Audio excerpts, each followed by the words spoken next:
Shalom à toutes et à tous, on est très content de se retrouver avec la Bencha et de la communauté des Menachem. On est parachat Vaishlach et un thème, les 8 rois de Chavod Arav Benishai.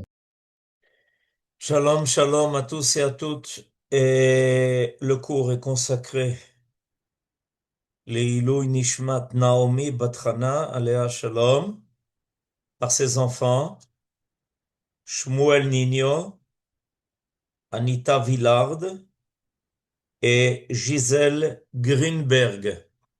Voilà. Ce cours donc est consacré à la mémoire de Naomi Batrana. Notre paracha est la paracha de la rencontre entre Yaakov et Esav. Et les commentateurs s'accordent pour dire que c'est évidemment une paracha prémonitoire.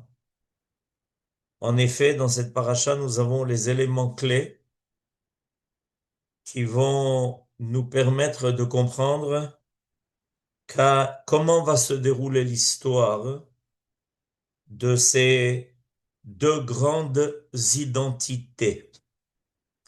L'identité de Yaakov qui devient Israël et l'identité de Esav qui devient Édom. Et les détails de cette rencontre, qui commence d'ailleurs par la nécessité pour Yaakov d'affronter l'ange de Esav, et ensuite de rencontrer son frère lui-même, et ensuite d'un pourparler entre eux pour savoir comment ils vont continuer l'histoire. Est-ce qu'ils vont la continuer ensemble ou est-ce que les deux frères vont devoir se séparer? Ce qui finalement arrive dans notre paracha, Yaakov Avinu va rester en Eretz Israël, Esav va aller à un endroit qui s'appelle Ar Seir, qui finalement va servir de base de développement à Esav et à ses descendants pour finalement devenir ce royaume, cet empire énorme qui est la Malchut Edom, qui se poursuit jusqu'à nos jours.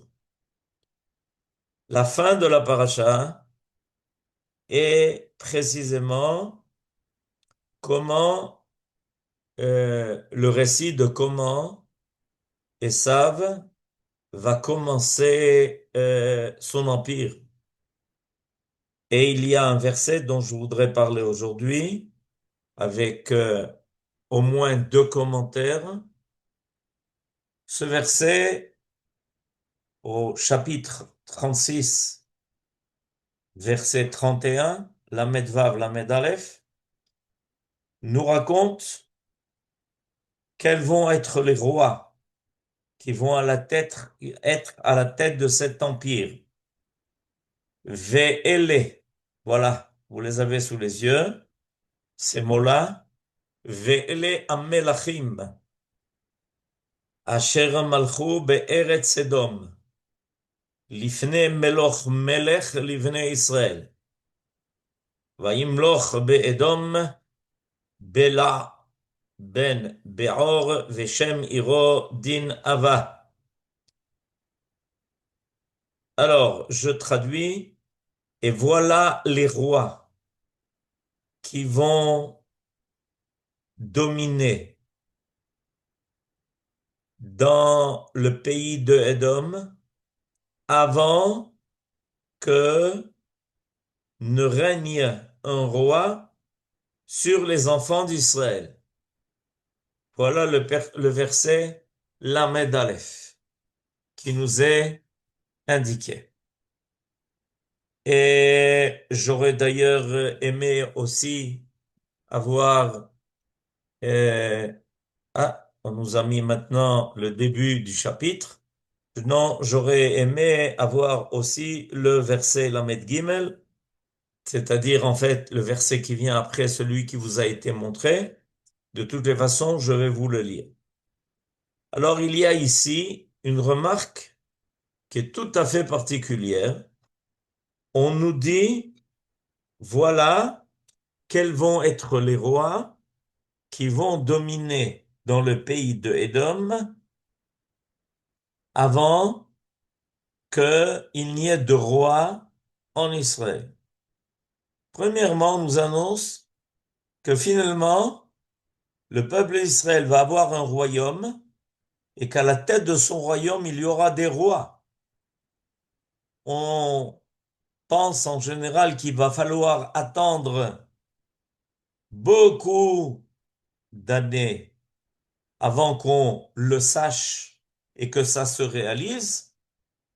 Eh bien, il vous se trouve que dans notre paracha, la paracha de Vaïshlach, on nous annonce déjà la création de ce royaume d'Israël et on nous annonce qu'à la tête de ce royaume, il y aura des rois.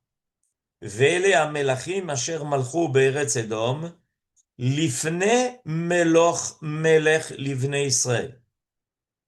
La deuxième remarque que l'on doit faire, c'est qu'il y a ici un élément chronologique. On nous dit, voilà les rois qui vont précéder les rois qui vont apparaître en Israël. Mais les rois qui vont apparaître en Israël, merci, Toda Rabba. Voilà, on a maintenant la suite des versets. On a eu les deux premiers versets du chapitre 36 et on a maintenant aussi le verset Lamed Gimel que je voulais vous montrer parce qu'on va en parler bientôt. Vayamot Bala, Vayimloch Tartav, Yovav ben Zerach, mi Batzra. Mais avant de rentrer dans ce détail, faisons attention au fait qu'on va nous maintenant, on est à l'époque de Yaakov et de Esav, rappelons-nous. On est donc des centaines d'années avant l'édification du royaume d'Israël. Le royaume d'Israël ne va apparaître qu'à l'époque du roi Shaoul. Avant qu'il n'y ait de roi, donc qu'il n'y ait une royauté, donc qu'il y ait un royaume d'Israël, il va falloir que l'on passe tout le temps de la descente de Yaakov en Égypte, de la résidence d'Israël en Égypte, de la sortie d'Égypte, de la traversée du désert, de l'époque de Yehoshua, de l'époque des juges, et ce n'est seulement qu'à la fin de l'époque des juges que finalement va apparaître un roi en Israël. Or, dans notre verset, tout se passe comme si on va à rebours. On nous dit, sache qu'il va y avoir des rois en Israël, mais qu'avant que n'apparaissent les rois d'Israël, il va falloir d'abord parler des rois de Édom. Et quand on fait le compte de ces rois-là, Rashi, dans son commentaire sur donc ce premier verset, nous dit qu'il y en avait 8.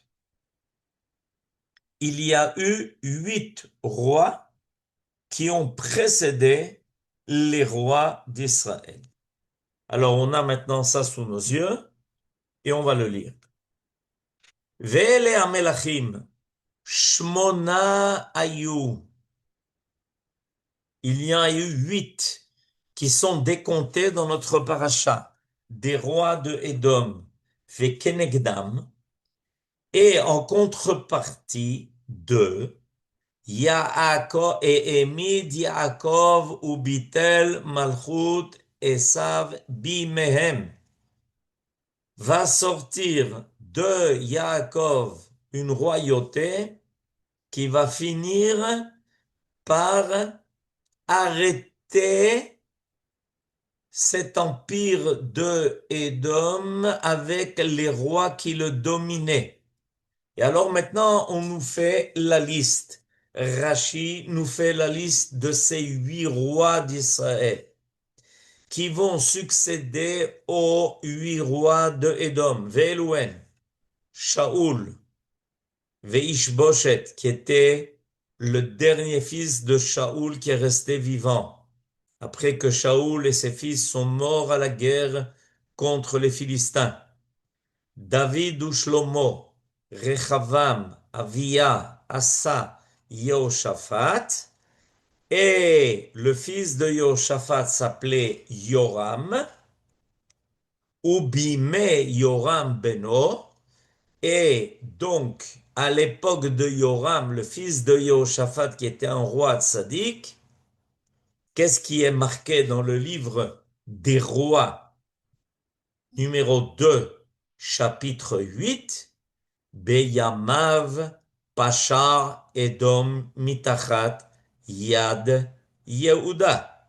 Vayamlichu Aleem Melech. Alors, Rashi, en très peu de mots, nous fait un résumé d'une histoire phénoménale. 8 rois de Édom, 8 rois d'Israël. Et quand le fils de Yehoshaphat, qui était un roi tzaddik, qui s'appelait Yoram, n'a pas continué la tradition des rois d'Israël d'être des tzaddikim, voilà que Édom relève la tête et ce qui avait été mis de côté, c'est-à-dire leur capacité d'être un empire indépendant avec des rois qui le menaient, va à nouveau réapparaître avec cette fois le déclin du royaume de Yehuda. C'est-à-dire que on a ici une histoire de série. Rashi nous apprend à propos de notre paracha que l'histoire d'Israël est toujours par rapport à l'histoire de Édom. Ça commence par 8 rois de Édom. Arrive le temps de la royauté d'Israël d'apparaître. À ce moment-là, les rois de Édom disparaissent. Les rois d'Israël, à partir du moment où ils ne sont plus fidèles à la tradition qu'on attendait d'eux, c'est-à-dire de mener un royaume qui soit attaché à son Dieu, il y a un déclin qui se fait, et voilà que Édom retrouve la force de redevenir un empire à laquelle, à la tête duquel il va y avoir des rois de Édom. Mais puisque c'est une série, ça veut dire que ça va continuer. En fait, Rashi nous révèle qu'on assiste avec Yaakov et Esav à une pendule historique. En fait, c'est ce qui avait déjà été annoncé à Rivka. Qu'est-ce qui avait été annoncé à leur mère, à la mère de Yaakov et de Esav? Vayitrotsetsu abanim bekirba. Et on lui avait révélé que si un était en haut, l'autre automatiquement perdait son pouvoir. Et quand celui qui était en bas relevait la tête, celui qui dominait va décliner. Donc en fait, Rivka a eu la clé de la façon dont l'histoire du monde va se dérouler. huit rois de Édom, huit rois d'Israël, et bien on continue la série. Et le Or HaChaim Akadosh, d'ailleurs, qui est intrigué par cette série-là, dit, mais attends, mais une fois que le royaume d'Israël va disparaître et va perdre son indépendance, le royaume de Édom va durer très longtemps. Et si après le royaume de Édom va réapparaître le royaume d'Israël, ce royaume de Édom qui va se prolonger pendant 20 siècles. Est-ce que le royaume d'Israël va se prolonger ensuite après le royaume de Édom autant de temps? Réponse oui. Réponse oui. Vous avez sous les yeux le Or HaChaim Akadosh Rabbi Chaim Ben Attar et on lit maintenant le deuxième paragraphe, non pas celui qui est en haut, Ve'ele Amelachim, mais le deuxième paragraphe du Or HaChaim Akadosh. Et je vous lis, et nous lisons ensemble la promesse qui nous est faite. Gam lakachat siman la geoula atida ki yarichu hayamim. Sache que nous avons ici, dans cette paracha, un signe de ce qui va se passer avec la Géoula qui va venir pour Israël, évidemment, après le temps de la domination du royaume de Édom. Veaya, Veareaya est la preuve qui Hashem manna malché Édom, shekadmu le malché Israël. Et la preuve, c'est que regarde que Dieu dans la Torah nous donne le décompte des rois de Édom qui précèdent les rois d'Israël. Ukmotam. Et de la même façon, Kadmu Malché Israël et Malchutam, Achar Shepaska, Achar Melachim Areshumim Batorah. Et nous dit le Or HaChaim Akadosh, tu vois que la Torah nous donne une indication. Elle nous parle d'une série de 8, en nous disant, voilà les rois de Édom qui précèdent les rois d'Israël, et voilà les rois d'Israël qui ensuite vont précéder les rois de Édom. Ou merata kemochen, et il faut que tu saches que de la même façon, Yimlecho Israël, viendra un temps où le royaume d'Israël va durer autant de temps qu'Eminyan Asher Malchou Be'edom.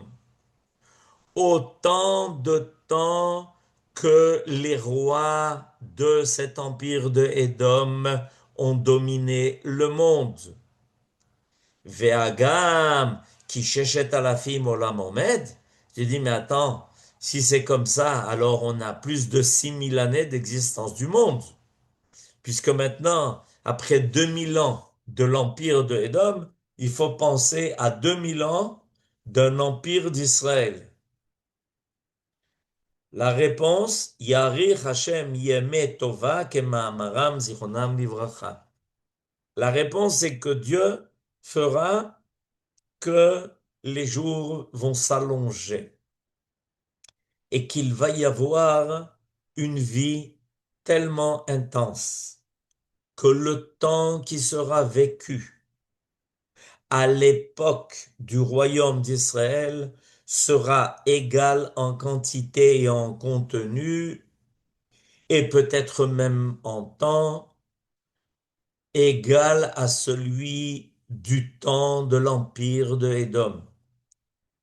Alors nous avons ici dans notre paracha une prophétie extraordinaire.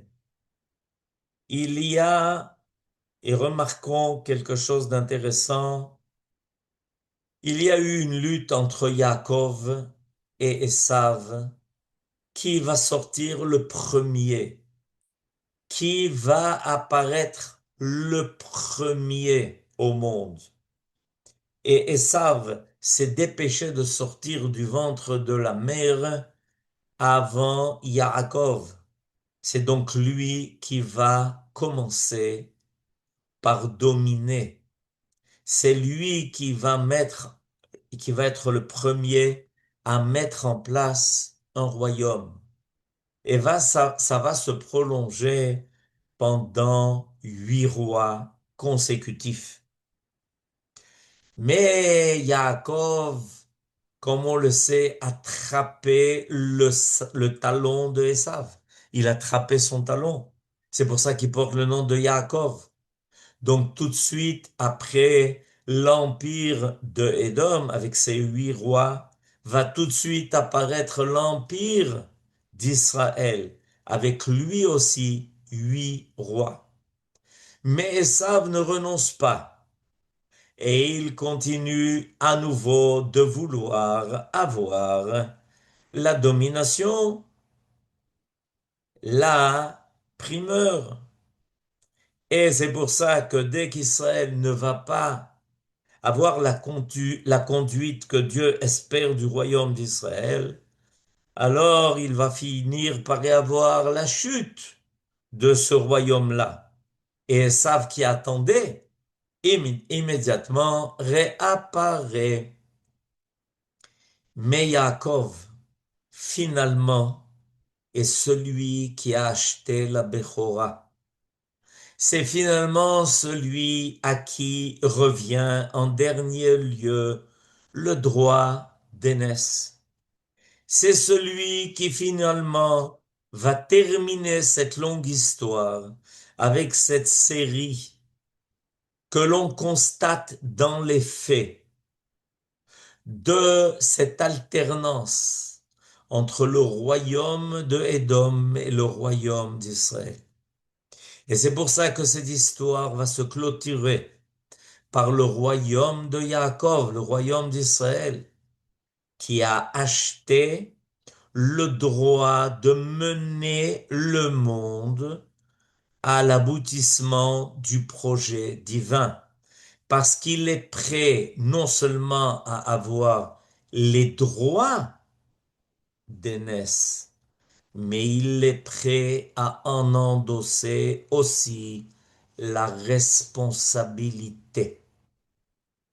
Et c'est pour ça que cette histoire va se terminer par cet empire qui, avec la chute de Malchut Edom, va se prolonger avec Malchut Israël, qui voudra aussi sauver, qui voudra aussi à permettre à son frère Esav d'avoir sa part dans la réussite du monde. Non pas en étant celui qui décide du but du projet divin, mais en étant celui qui va mettre à la disposition de la perfection du monde la capacité qu'il a d'être celui qui sait comment agir dans le monde de la nature. Et ça nous est raconté précisément dans notre paracha. Le euh, Or HaChaim HaKadosh, celui que nous avons vu précisément avant, là où on a lu le deuxième paragraphe, dans le premier paragraphe, va faire une remarque importante. Et cette remarque, en fait, elle est déjà apparue au niveau de Rashi. Le deuxième roi signalé comme étant le roi de Édom, le premier s'appelle Béla ben Beor. Le deuxième s'appelle Yovav ben Zerach mi Batsra. Vous savez que dans les Zmirot de Shabbat, par exemple dans Deror Yikra, on rappelle et on rappelle Batsra. Faites attention quand vous allez voir, hein, quand vous allez lire pendant Shabbat cette Zmira de Deror Yikra, vous allez constater qu'on rappelle Batzra. Or, Rashi dit que Batzra n'est pas du tout dans le pays de Édom. D'après Rashi, il faisait cet endroit-là, Batzra, était un endroit dans le pays de Moab. Il y en a d'autres qui le situent en Irak. Alors qu'est-ce qu'il fait là? Comment se fait-il qu'on rappelle ce roi-là?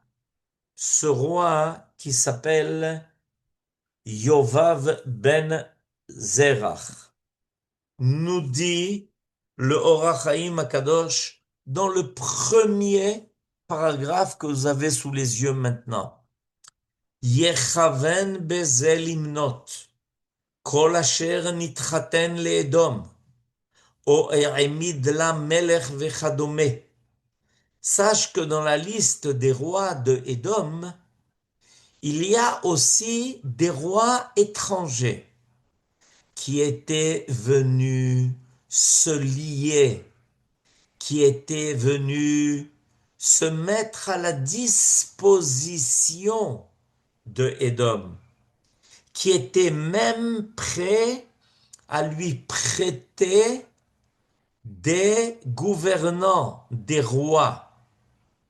Et quand arrive le temps où va se terminer le compte qui doit se faire avec tout ce qui a été fait par Édom à Israël, même ceux qui se seront liés à lui sans être véritablement de Édom vont évidemment payer ce prix de tout ce qu'ils ont fait à Israël.